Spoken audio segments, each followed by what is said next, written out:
What's going on, sports card hobby family? We have made it to the end of the week. I am ready for the weekend. I don't know about you all. I will be in New Orleans for the Detroit Lions at the New Orleans Saints. Hopefully we can hold our own. But I'm not holding out any hopes, let's just be honest here. I will be on the holiday virtual event on Sports Card Investors channel next week, so definitely keep an eye out for me there. I'll be on as a guest. I might also have a giveaway there that is going to be kind of fun, so we'll see how it pans out. I'm still working that out with them as we speak. Huge thanks to today's video sponsor, Robert Edward Auctions. They've got their monstrous auction that is ending in 2 days on the 3rd. All eyes on the 1914 Baltimore News Babe Ruth rookie card. Will it outsell SGC 9.5 mantle that sold for $12.5 million roughly? Will it beat it? We will have to pay attention. It's going to probably be in the wee hours, probably around midnight-ish, 1 a.m., 2 a.m. before we actually do know on the 3rd. So it's going to be really, really interesting to kind of watch how it plays out. But don't forget, yes, they might have the most expensive baseball card, sports card of all time sell, but they've also got a ton of other cool stuff. One card I would love to have someday, we'll see, 1976 Topps Walter Payton rookie card in a PSA 10. I've got it in a 6. In a PSA 10, they've got one of these beautiful copies. They also have a 68 Topps Johnny Bench rookie in a PSA 10, as well as a 52 Topps Mickey Mantle in a 7, and they've got a variety of different 52 Topps Mantles to choose from there. Pokemon cards, non-sports. Definitely check out the REA auction going on. I'll put a link in the video description as well as in the pinned comments to take you to the website. I've heard probably 20 people on Instagram say, well, I guess we're talking about repacks. Here's my 2 cents. It's really, really funny. Repacks are not a new thing. They've been around for quite a while. This falls into what I would call kind of a gambling product within the industry. You've got box breaks, you've got repacks are really the 2 drivers right now on that side. And they are very popular. Look, box breaks have become extremely popular over the last 10 years, and repacks have picked up steam, especially over the last 12 to 18 months. I've noticed more and more of a focus around repacks and even breakers. We talked about this earlier in the week. A lot of breaking companies now offering a repack product. Now, what is a silver lining from all of this? I would say that it's going to get way more competitive because we're seeing smaller margins on everything. People are trying to get creative. They're trying to figure out what's another revenue stream. Where can we make money? Repacks. That is where they're looking. And my God, every company under the sun, it feels like every influencer or whatever has got their own repack. I joked about the off-centered repack the other night when talking with Steve and Neo.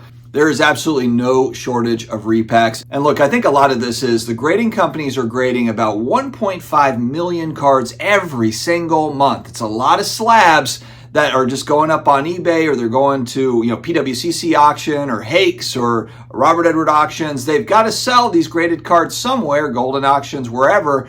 And this is another way to do it. Let's take some of this stuff and put it in a mystery pack. That's essentially what this is. A repack is another word for a mystery pack. And some people really like these. I don't want to downplay the popularity of, hey, look, if the people want it, then you offer them what they want. And there has to be a lot of people, and I've never bought a repack myself, but there's got to be a lot of people that are just interested in the mystery of what could be inside. What slabs will they get? Now, of course, this is going to bring out bad actors. It already has, where it's like, you're buying a $500 repack and they're going to try to say that there's all this value in it. You are not going to hear more people say, the value, we've got the value in this repack, this mystery pack. Make them actually show you the value in it. And I guess that's the big thing. With any of these new products, break it all down. What are these costing on the secondary market? And it's not to say that everything has to be a 100% winner. You spend $50 and you get exactly $50 or more. But man, if you spend $100 on a repack and you get $12 worth of slab cards, because even some slab cards sell for $1 now on the internet, just because it's slab doesn't mean you're getting that grading feedback. So pay attention, I think, to which companies are coming out with real value if you are going to dive into these things. And like I said, these are gambling products. So this is way outside of what I do. I'm buying singles and holding a lot of stuff for the long term. I'll do some flip stuff, buy, sell, and I also buy raw and grade. So I'm operating in kind of a couple different areas, but buying into breaks and buying into repacks are not one of them as of yet. Now, On the braking side, I can see a couple different strategies on the braking side, especially now with braking struggling a little bit to fill spots. I think there actually could be some opportunities. I'm contemplating if I want to put together a strategy, maybe put some content around it of, hey, I'm strategically looking, at this particular strategy, share what that is and see if it pans out or not. That actually might be some fun content. I'm never going to be huge into brakes, just never going to be, but strategically, depending on the cost of brake spots and different things, maybe there's a window there and that could be kind of fun to talk about. But man, no shortage of Repack products and no shortage of people pushing them now. I don't see myself ever getting into the Repack business. I actually might make a parody video around Repacks, so keep an eye out for that video. That might be next week. We'll see. What I do know is there's going to be no shortage of content for Sports Card Radio guys, for Dan, for Raul, coming out with videos on botched box breaks and Repack shenanigans. My God, with everyone leaning in, you can count on the fact that there's going to be so much discourse around, is this Repack legit?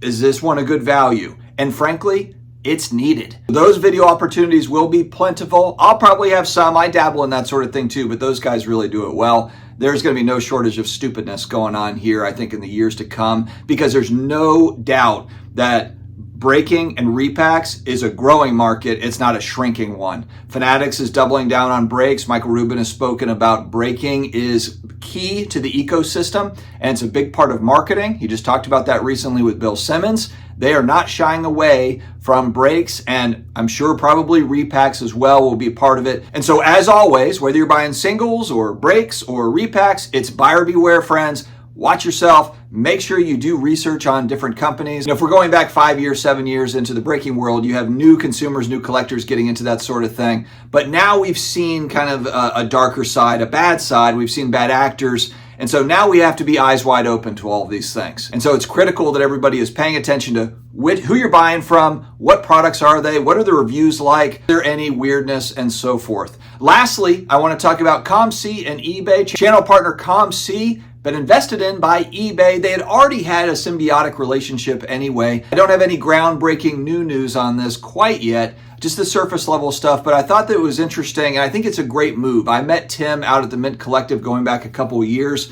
Great guy, and I've always just thought highly of ComC as a company, and he's been doing it for so long. It's a passion project that turned into a legitimate business that is now a huge business. And I think it's only good if eBay is putting money into, adding into the website and those sorts of things, adding in different features. ComC's already a popular site to buy, sell, flip, etc. on, and I think that it's just going to get better over time. So I'm really excited for them, as we move forward with that eBay partnership.